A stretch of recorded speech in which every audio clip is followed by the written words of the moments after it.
I go by she, her, and hers pronouns. That's just how it's been for me. My pronoun is he, and I present as a he. Recently, I've come across they, and I like they. So you can refer to me either as she or they. This week, trying to understand the transgender issue. The Y Curve with Phil Dobby and Roger Hearing. We kicked off this week with that clip from the folks at BuzzFeed trying to get to grips with what people want to be called, but not answering that question. When is a man not a man, or a woman not a woman? Boris Johnson seems to be quite clear about it. He's even said so in Parliament. When it comes to distinguishing between a man and a woman, that the basic facts of biology remain overwhelmingly important, Mr. Speaker. So, does that mean you can't be a woman if you were born with a man's bits? Singer Macy Gray seems to think, yes, you are what you are. And I will say this, and everybody's going to hate me, but as a woman, just because you go change your parts doesn't make you a woman. Right. Sorry. You feel that? I know that for a fact. So what about those who do feel that they are in the wrong body? Like MP Jamie Wallace. Here he is a few years ago on Sky TV announcing his plans to transition. I think I was 8 years old when I was trying to work out what this was. There wasn't, the ready access to the internet, and there wasn't, anyone else in my community at home. And I remember being 8 and trying to work out whether this was something that affected just me. I came to the wrong conclusion. It was much later when I realised that actually there are other people that feel that way. Well, we don't know how many actually do feel that way, but in the US it's reckoned to be about 0.6% of the population. But it seems in society today many more people are questioning their gender, maybe not going down the route of surgery, but identifying as something other than the gender they were born with. And others who think when you're born, it's too early to determine our gender. You should get to choose that when you grow up. Sparrow is, I would say, anti-gender, which is a term, that means before gender. Like, all children, at this age are developmentally not able to really understand gender yet. It's just something that they don't have the understanding for. So it's not that the child is non-binary, it's that the child just doesn't have any gender yet. No, not being judgmental. That's a woman on Piers Morgan's show. I mean, you can judge on that. But she lives with 2 adult partners, 1 woman and 1 non-binary, with a non-binary child. So no wonder middle-aged white men like us are confused. So is it all going too far, or is the case for more understanding needed? Because for a lot of us, it is difficult to understand. So we'll try and figure it all out to the best of our ability. That's this week. The Y Curve. Yeah, Roger, on that video that we played a clip from there, right at the very beginning, it was a BuzzFeed introduction to the pronouns for dealing with... And we all have to put pronouns on our things these days. It's classic. We do, and I'm not quite sure. I'm totally happy about it. What are your pronouns? Well, I'm he and his, I guess. His? Him. Sorry. No, you see I'm having a great deal of difficulty. Well, I'm he and him as well. Let's get that out there, and then we go on from have difficulty with pronouns generally. But anyway, in that BuzzFeed video, there's one guy at the end who's saying that he finds it strange that most people can say, I am just who I am, whereas in his case, he says who he is, or what is the term? I mean, this is the thing. Who they are, and nobody believes him. Them? Nobody believes them. But we're talking about one person. Yeah. And the thing is, he's wearing a man's shirt, he's got a beard, he looks like a man, he talks like a man. I'm fairly sure biologically he is a man, but we have to be very careful. So that's why nobody believes him. No. But you're importing so much cultural baggage here. The fact is, people... We still have to start off from a position, and the position has to be people are who they want to be. Yeah. All right? That's a pretty basic thing in society. Happy with that? Yeah. If they have a beard and they look like a man and they identify as a woman or as non-binary, it's fine. I mean, what is the problem? A lot of my anger in this is really that far too much is made of problems where there aren't problems. Well, I agree with you on that, because if you think, do we care as much about people who have hair of a particular colour or people of a particular nationality? There's lots of ways we can discriminate against different groups of people, or fat people, for example. Well, let's not go there in your case or mine. Well, I'm trying to fix that problem. Yeah, but I mean, in all of these different classes of society, you don't know how much bias there is against them a lot of the time, because you're not confronted with the pronoun problem. So when you're talking to... Is the pronoun a problem? Why is it a problem? Well, it's only because I gave the example of actually not knowing how to describe somebody. Well, so, someone tells you, it's on their emails or whatever it is. Fine. They are what they say they are. Use their pronoun. It's respect. Right. I've done interviews with people where I've very self-consciously used the pronouns they want. And it's quite a struggle. I don't deny it because it wasn't the way I've grown up or become used to. But you can do it. And you're using they. Do you change the rest of the sentence to being a plural as well, or do you have... But I mean, that's a case in many situations, many languages. The plural, third-person plural, is used as a term of respect anyway. I mean, so it's not really a massive issue. So this idea of, let's create another word then, for instead of he and her, and, you can go back to Old English, and there were examples of non-gender specific pronouns. And, of course, in lots of languages, there are non-gender specific pronouns, so this problem doesn't exist. So what about that idea? Well, let's just create another pronoun which is non-gender specific. Yeah, well, I mean, I think we're getting hung up on pronouns where what the central issue in all this, I mean, it's descriptive, is what people are. Now, let's say that people who are trans, people who want to be identified as either non-binary or to be non-gender specific, or to be identified against the biological sex that they have been given. And we need to distinguish between sex and gender in this. It's fine. Let them do what they want to on that. We're talking, as we said, about a very small number of people, relatively speaking, but they deserve their human rights. Right.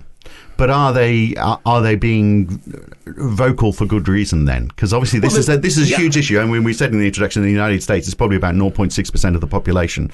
It's certainly occupying more than 0.6% of public discourse. Because it's a problem for them in terms of being discriminated against. They're not allowed to go into the bathrooms of the gender with which they identify. They're not allowed to be out there identifying in that way. They're not treated that way. There are daily microaggressions, if you like, against them in that way. And they shouldn't have to put up with that. I mean, what does it cost us to give them respect? Right, but what is the answer to those issues you gave? And look, we're going to talk to Jo Bartosch shortly, who's a journalist, who's across a feminist writer who's across this issue. Yeah, it should be noted, there's two middle-aged white men exactly talking about this. Exactly. So not the whole podcast, we hasten to add. But I mean, how do you fix that problem? You just gave an example, and I think that is a very important one, where you are a trans woman or a trans man. Anyway, you are a trans person who started life as a man, you're identifying now as a woman. Women don't want you in their change rooms. How do you fix that problem? Well, it is a problem because there's been a big fight, of course, for women-only spaces. This has been an issue of women's rights for a while. And it's a very difficult one to come around to without, I suppose, perhaps clawing back some of the gains that feminism has made. That is an issue. But overall, I think it's a question of toleration and acceptance. And yes, there are always going to be extreme examples of people identifying as a different gender, perhaps in order to exploit a situation, trying to get their way into women's refuges, that kind of thing. But it's a tiny problem. It is a bit like treading on eggshells, though, isn't it? When I said certainly for you and me. So I've got exactly. Well, for me, for white men, it is a real problem. We're trying to show understanding, and sometimes you just say stuff which you don't mean to, and it's unconscious, and then you can get an enormous backlash from it. I'm sure I've already said in the first 8 minutes. I'm sure I've upset some people. Right. Well, let's go to the person who is probably in a better position to talk about. Before we do that, just before we start, let's go to Jo first, and then I'll make my point with her. So Jo Bartosch is a journalist, a feminist campaigner. She writes for The Telegraph, The Critic, The Spectator, so you might be saying, she just writes for all the right-leaning publications, but she also writes for The New Statesman as well. So there we are. That means it's balanced. And look, I noticed, Jo, in your Twitter profile, you don't have your pronouns listed. So would I be right in saying if you did, it would be she, her? I prefer per self identify. Oh, do you? Okay. Yeah. Okay. All right. Good. We're clear on that. Now, look, I was talking to my kids. I was just saying this before we introduced you. I was talking to my kids this morning. I said, I'm doing a podcast on gender diversity. My kids are 16 years old, just coming up for 16 and 13. And both of them just had this worried look on their face. And they're going, ooh. Are you sure? Because in their mind and in my mind, this is such a vexed issue in many ways. You feel like you're treading on eggshells. Yeah, I mean, even if your intent is right and you want to do the right thing, you're worried about what you might say. It's a minefield. So, Joe, I mean, first, I suppose the key question is, why has it become so toxic? Because I think that's not an unfair word. Why do you think that is? I think the movement has been mischaracterised as being about so-called trans rights, when in reality it's about the rights of a very powerful minority to dictate terms. So we are seeing like a wholesale change within legislation, and it's happening across the world. It is part of a sort of a global push. And I think it's probably useful to define terms. So when I say sort of sex, I'm talking about biological sex, being a man or a woman. And that's either producing large gametes or small gametes. And even though intersex people are quite often used to muddy the water here, for the most part, well, no, actually, just entirely, they are either male or female as well. So that's a bit of a misnomer on this one. When it comes to gender, so gender is a term that was coined by a sort of a sexologist in the 50s called John Money. I mean, obviously it's a term in linguistics, but it was he referred to socialized behavior between boys and girls and how it differs, because we do treat boys and girls differently, whether we recognize it or not. There's a lot of data out there to show that we do. And he used it to describe that. Some feminists then picked up and used the term gender to describe those sort of socialized ways of being. But then we have the concept sort of latterly from around sort of late 90s, early 2000s of gender identity. And there's a lot of, I mean, you know, it's bonkers really. So the idea is that we each have an internal sense of whether we are male or female that doesn't depend upon our sex bodies. And the reason it's claimed that this exists is because there are a very small number of people who feel discomfort in their sexed bodies. But you're saying it's bonkers, Joe. But I mean, those people you're talking about, there may be a small number. They do feel it. I mean, I have trans friends. They do not identify with the biological sex they were born with, and surely they have the right to be treated as they feel. And you talk about it as a movement as well. You talked as though they are getting too much of a share of the public discourse because they are out campaigning. But if they feel as though they are oppressed, and clearly they do, then you can sort of understand their viewpoint. Can't you? Not at all. I mean, I understand their viewpoint. I just think they're fundamentally wrong. So the reason, so gender dysphoria, it's the notion of feeling like you have a mismatch between your biological sex and your identity. Now, I think it is absolutely entirely fair to treat everybody equally, to have compassion for those who are sort of suffering that internal mismatch. But I don't think it's fair to change legislation on the basis that their mismatch is in some way indicative that they are really the other sex, because we know that that's just physically impossible. You can have surgery, you can take hormones, but you can't really change your biological sex. And the reason that matters, and the reason that matters particularly for women, is because when you look at, for example, patterns of criminality, we know that 98% of those convicted of sexual violence are men. 95% of the prison population are men. So, you know, we have these patterns that differ between men and women. And that's why we have single-sex spaces like single-sex hospital wards, single-sex rape crisis centres, single-sex refuges. They don't exist because women are prudes. They exist because, to be blunt, we are at risk as a class, as a whole, from men. But you're not at risk from men, if you like, biological men, who are trans, who identify as women. That's not a threatening group, is it? Yes, sadly they are. So there's over half of those who identify as trans in prison have been convicted of sex offences. Now that's disproportionate. And when you look actually at what being trans is, now while somebody might say they have gender dysphoria or a mismatch between their biological sex and their presentation, they might say that, but at the same time, what's the difference? When you look at the word trans, it has become so broad trans people, according to Stonewall, the UK's largest LGBT lobby group, who I would argue now are a trans lobby group, argued that cross-dressers and transvestites are technically trans. So what we are seeing are people who don't necessarily feel some sort of massive sense of disjuncture between who they are. And they have attached themselves to the LGB. So it was only actually in 2015 that Stonewall added the T. And this has happened very rapidly. It's happened across the world. And it now means that, as I say, every single sort of women's space, if you like, has been opened up to this minority, some of whom are really dangerous. And, you know, just in the same way as men are. And it puts women at risk. And this has been borne out in statistics. We've seen cases such as Karen White, a male who said he identified as a woman, put in a women's prison. He then went on to sexually assault women in that prison. And this is happening across the world. So it's not a matter of trans rights. It's actually about women's rights. Right. So the LGB, obviously before it became LGBT, before the T was added, I mean, everyone in that group would say, well, we are an inclusive group. All we're doing is fighting for equal rights and to be accepted in society the same as everybody else is. That's all. That's what we ask for. Yeah. By saying, well, we don't want the T added, aren't you actually sort of arguing the opposite way? Because although you're giving us some numbers there saying, yes, well, some of these people are dangerous, obviously the vast majority of them are not. And it's surely it's not inclusive to say, well, they shouldn't be part of our group. So what we have seen within sort of the grassroots LGBT movement, and I'm bisexual myself. I have a female partner. I've been sort of civil partner to her for coming up for 7 years.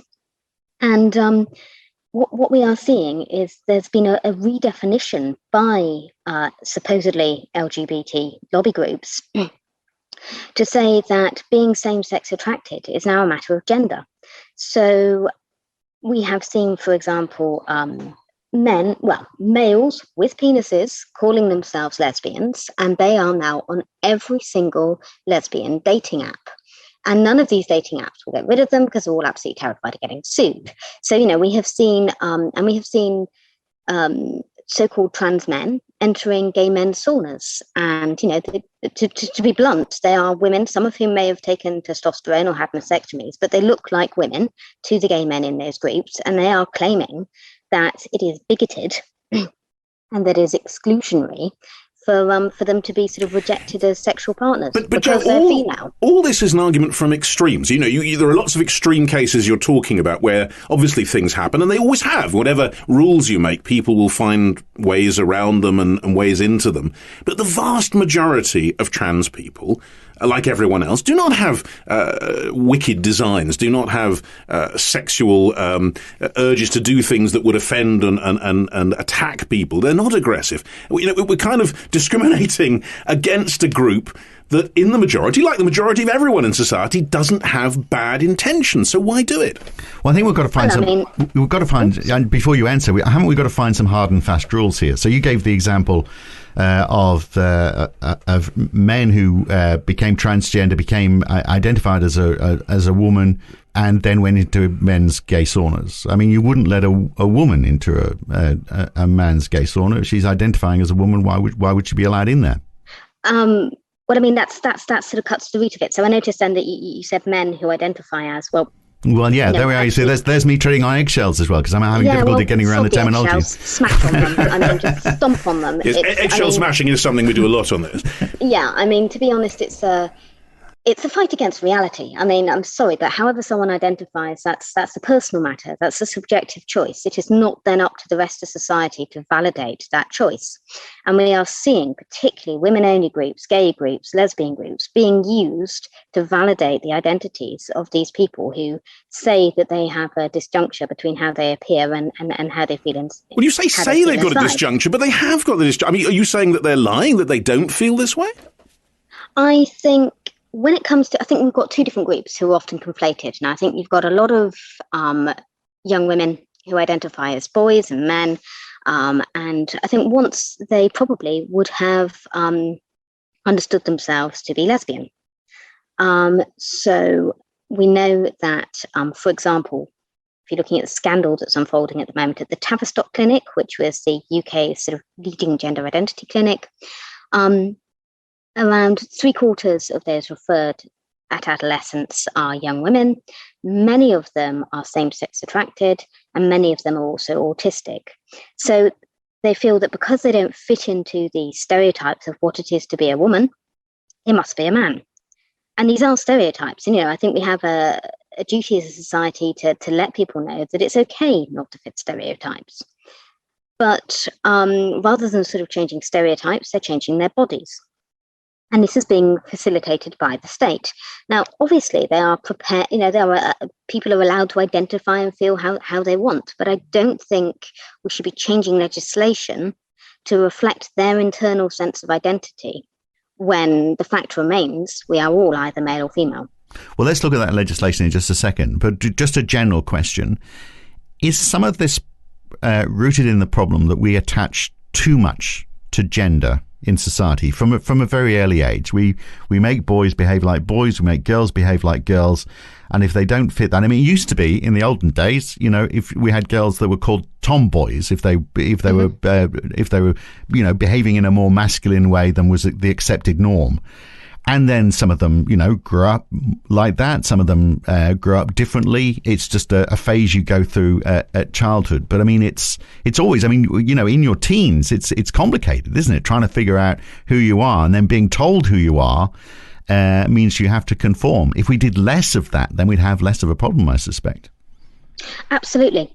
And I mean, that's been the sort of feminist argument from the beginning, is that, gender stereotypes are just those, they're stereotypes, and it is perfectly acceptable not to fit them. And perhaps we shouldn't be forcing girls to think about their appearance all the time, to punishing them. And it's true, we do. You don't hear little boys being referred to as bossy because they're authoritative. We have all these. We don't tend to compliment little boys by saying, "Oh, aren't you looking pretty today?" We have all these sort of subtle ways of reinforcing these stereotypes. And of course, what's happened over the past sort of couple of decades is social media has obviously sort of plays a huge role in shaping how we understand ourselves. And there are a huge number of sort of trans activists online who are actively telling children, if you don't fit these stereotypes, you need to go on puberty blockers, you need to change your body, you need to identify as. And this is causing a huge problem. But there would be cases, though, wouldn't there, where people actually do feel as though they are in the wrong body? There might be some people who are confused, and if they explored further, they spoke to the right people, they had time to explore, their own feelings.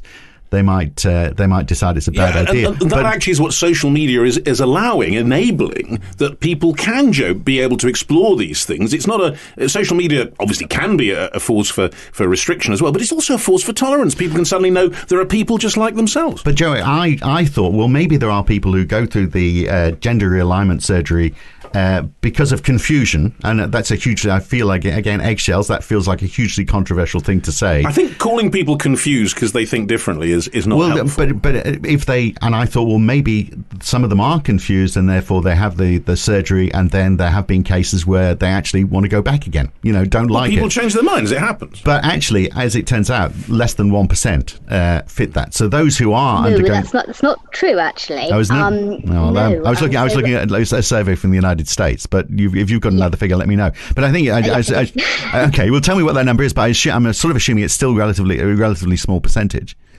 So, Sajid Javid, obviously, sort of prior to his resignation, has put through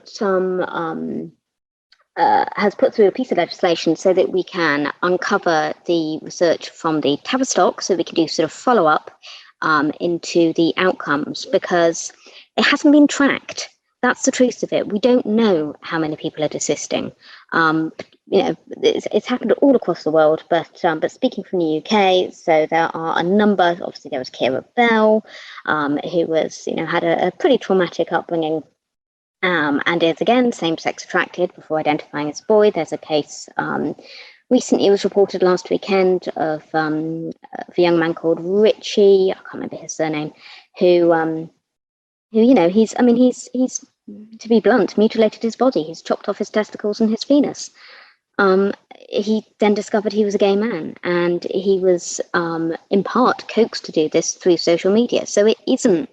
I don't think it is benign. I think actually what's happening is really frightening. But aren't we still arguing, Jo, from extreme cases? I make this point before, but I think, there are lots of situations where you can show extremes in which things have gone wrong. But overall, isn't it just about tolerance of whether it's feminists tolerating people who identify as women or men tolerating women who identify as men and just accepting it because we know that in the generality, they are not a threat? But there is the issue, though, isn't there? How do you deal with them in the broader world? So which change rooms do they use? Or do we have a trans change room which is never used except in the odd occasion where you have a trans person who wants to use it? And in sport, do we have another trans category because we can't decide whether they should go into the men's games or the womenn's games? Well, unisex bathrooms are quite, public facilities are pretty widespread anyway. They are, and there are also, there was a Times survey, there's been a much higher instances of sexual assault in mixed sexed, unisex even, bathrooms. We know that actually there have been cases, particularly of voyeurism, and of we know that women are at risk. And it isn't about demonizing a minority. It's about making sure that the law protects the majority of people. And, that's what it exists to do. It does feel a bit like demonizing, Jo, though, when you talk about it. You see them as a threat. I mean, there are a group of people who feel a particular way. We may not feel it ourselves, but we can understand that other people do feel that. I mean, back when you were growing up, probably being bi was not something that was commonly accepted in many areas, and a lot has changed in the last 40 years in the LGB area, of course. Isn't it just a question of saying we accept that people feel a certain way, we embrace them because they are fellow human beings who have rights, and we attempt to adapt to make them comfortable without making everyone else in danger? Jo is well under 40, by the way. I was going to say, but even 10 years ago, attitudes towards LGB people were very different. I'll take that. I'm going to be 40 this year. So, right. There we are. Well under. She's months under 40. So I think this sort of whole be kind thing. I mean, I've had threats on my life. I've had threats to have my house burned down. We're seeing women forced out of jobs for daring to voice their concerns on this. Without wanting to sound rude, I'm kind of sick of being told to be kind, because this is those who are activists are threatening, they are frightening, they are organised, and society is turning a blind eye to it because we're told constantly that they're a demonised minority. And of course, actually, most of those who are doing the threats and they're sort of being generally pretty horrific online.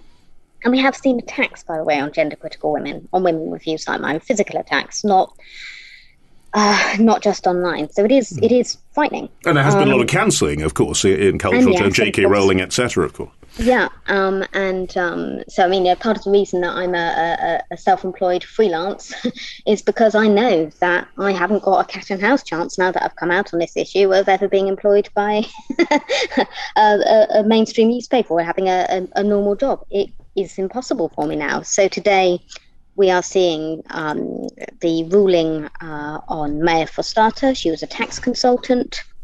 And she alleges, and we'll find out what the judgment says, that she was pushed out of her job for holding gender critical views, for believing that, men can't change into women and vice versa, and that it matters, that sex-based protections matter. Similarly, there's been the ongoing case of a black lesbian barrister who sort of, faced enormous adversity and hardship to get to the top of her career, and then found herself discriminated against at work, and Stonewall colluded. She alleges that Stonewall colluded with her employer to get rid of her because she holds gender critical views.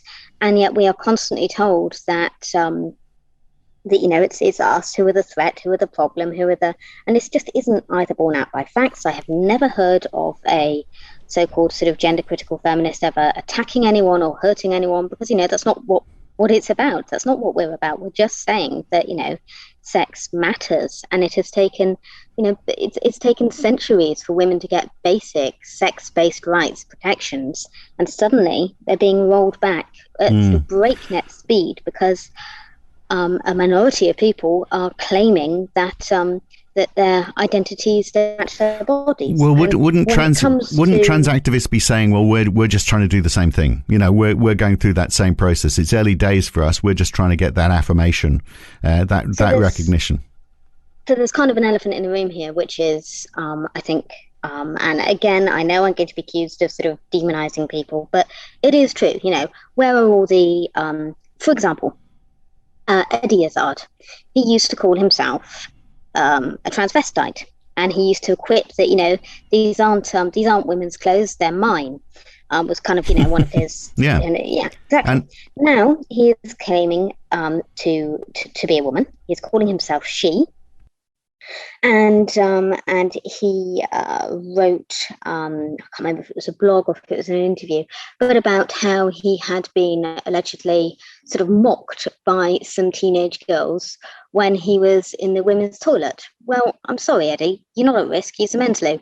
I mean, it's I think if mockery is the worst thing you have to come across, and if your presence there makes women feel unsafe, sod off. But no, you know that in the past, LGBT people were mocked very much in the same sort of way, and probably still are. I mean, mockery isn't just something trivial. It's actually important because what it says, and as a woman, that mockery can lead to violence when it comes from men as well. I mean, those things are real, aren't they? Mockery, it might not be nice, but when it comes to policing women's spaces, I think actually it's kind of fair enough. I mean, we are at risk as a group from men, and it doesn't matter if those men put on a skirt, we're still at risk for them. So I think it's entirely fair enough to just say, actually, this is our space, go away. One final point, because we're running out of time. It's fascinating talking to you, and it just shows how complicated it all is. Although, from your side, you're making it seem quite simple, Jo. Actually, that a man, if you've got testicles, you're a man. Reality. Yeah. So you've got science behind you a little bit there. But I think the things when you say something is simple, normally it's a way of getting away from the truth, to be honest. But that's my view. So the conversion therapy ban that the government is trying to push ahead with, and there's a petition from the trans community to say, well, we should be included in that as well. Which I've got two questions. First of all, on the conversion therapy ban, I do wonder whether, in fact, the intent of that law could be covered by existing laws. I mean, it is crazy to try. I'd be crazy, for example, to try and spend time trying to convince you that you're not bisexual because you are. But we're in a privileged position. There are many people in far less privileged positions in communities where it's not tolerated, where the pressure that might not be covered by current laws is needed with new laws so that they can't be coerced. Well, I wonder, with coercion, you would have thought would be covered by other laws. But in the case of trans people getting involved in all of this, and I'm going to use that word confusion again. If you are, I think it applies for younger people who aren't quite sure about their sexuality generally.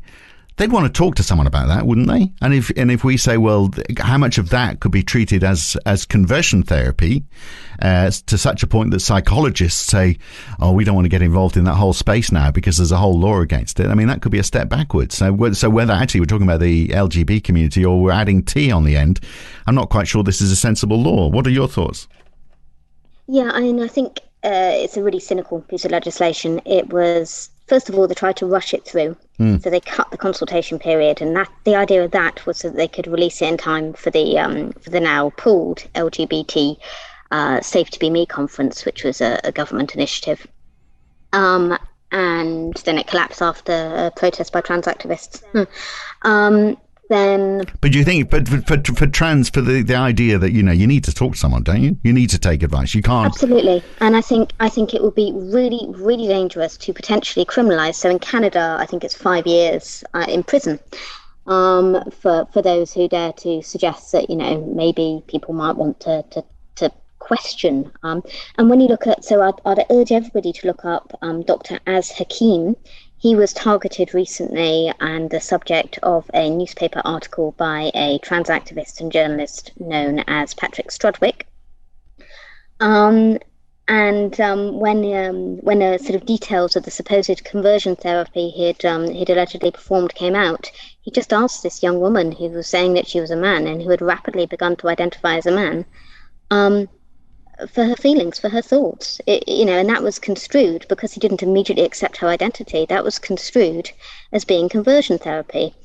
So if you don't define terms, if you can't define what trans is, if you can't define what gender identity is, how on earth can you base legislation upon that? Well, you've got to draw a law up pretty carefully. I mean, that's true of all legislation. The term gender fluidity means that there is no black and white, doesn't it? And we all have our male or female bits, but inside there's chemicals messing around with us, and it's the chemistry that's actually determining the way we think, and that's where the fluidity comes from.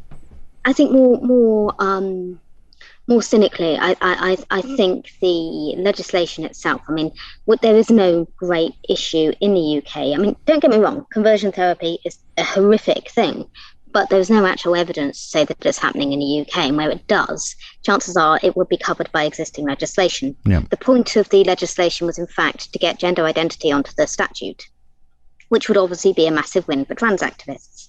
So that's why they were pushing it. And we've seen similar things happen across the world. So Germany have just introduced the ban. I'm speaking to some feminists in Taiwan at the moment. On Friday, I'm going to be chatting to them. They're fighting against gender self-identification being brought in by similar things, such as a ban on so-called conversion therapy. So it was actually, I think, part of a wider and more cynical plot to get quite a controversial idea written into law. Jo, do you think all this is going to, as I know people I know who are involved in feminism say, it's going to roll back feminism, that in the end, the things that have been achieved over a very long time by feminists fighting extremely hard for them are going to be put in danger by this, not as an intention necessarily of what trans activists want, but just as a consequence? I mean, it's happening already. I think on the flip side there, we have seen a massive resurgence in feminism. It's a really sort of exciting time to be interested in these issues. I mean, on the one hand, it's horrific what's happening. On the other hand, it is quite exciting that women are coming together and saying, no, actually our sex matters, and being a woman is not an identity that can be tried on. It's who we are. All right. Well, I think that's a very good point to leave it on. I think what you're saying makes sense to some people. To other people, I can see there'll be a lot of opposition out there, Jo, but you know that already, of course. Oh, I do. But thank you very much for talking to us, because it was fascinating. I didn't agree with you on everything, as you may have detected, but it's very good to hear your point of view. Thanks. Really nice to speak to you. Thanks, thank Jo. you. Cheers. Now, you might be thinking, why this subject this week? Aren't we missing a trick here? That it did not occur to me then or subsequently that a gathering in the Cabinet room just before a vital meeting on COVID strategy could amount to a breach of the rules. That's Boris Johnson apologising for the party that he said never was. And that is, of course, just one example of where he was, at the very least, economical with the truth. So has lying become the new modus operandi in politics? We'll look at examples from Australia, America and the UK next week when we ask, why does it happen? Why do we elect these people? And shouldn't we expect better? That's next week on The Why Curve. The Why Curve.